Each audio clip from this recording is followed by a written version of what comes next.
Ayan na guys, ito na yung sa bahay ng client natin. Ito na, ginagawa na siya. Ano to, ganito yung design.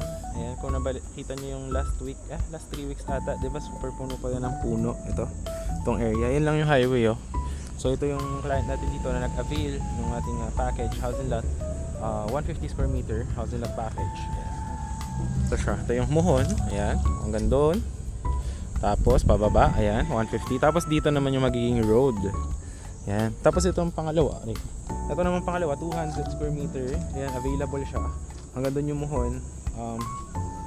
Ayan guys, ayan yung 200 naman. Simula doon sa muhon na yon hanggang dyan, tuturo ko sa inyo. Ito naman 5 meters na road going to the highway. Ayan. Hanggang dito yung 200 square meter siya guys. Ito hanggang dito. Saan yun?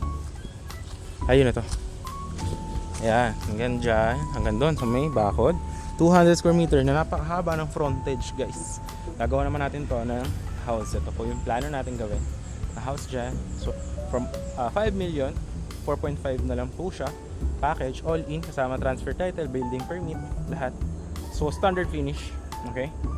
Tapos yan, yung ating 4.5M, ang down payment po dyan is 2.5 million, contract signing. Tapos bibilin natin yung mga materials. Ito sa materials kasi to, itong kabila. Sa client kasi natin yan yung mga materials na yan. Doon yun sa kabila na ginagawa natin. Yung dito naman, pag down nyo, bibilin natin mga materials para magawa natin yung house at masimulan. Tapos next month, 3 to 4 months yung gagawin yung bahay. Tapos next month, 500k. Next month, 500k. Tapos 500k sa third month, turnover sa fourth month. Yan. Tapos yung pagka tapos ng house sa turnover, bayaran nyo yung 4M total na deed of sale signing. Then yung 500k remaining is pag na-transfer na sa inyo yung title. Okay. Pero pwede na siyang tira na. Okay, tira na yung turnover, deed of sale na po. So yan siya. Tapos ito yung magiging road. Ito naman yung highway. Itong last dito, ito sold na to. 111 square meter housing lot, sold na siya. Tapos ito yung highway. Ito yung 5 meters. Ito yung muhon. Hanggang dyan, sa may kabilang muhon. Ayan, 5 meters yan. Yan naman, diretso na yun dyan sa highway. Ayan o. Tapos ang landmark is Kinaiya. Kinaiya. Ayan yung Kinaiya na what do you call this? Events place, no? Ayan, ito na yung highway. Diba? Ayan. So meron na yung muhon doon, 5 meters yung gagawin nating kalsada.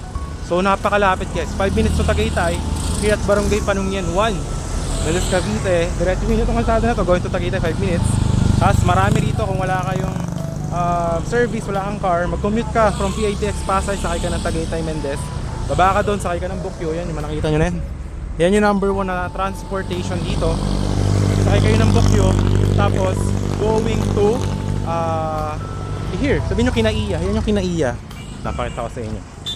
Basta pala pag naretso nyo, Alfonso naman sa kapila.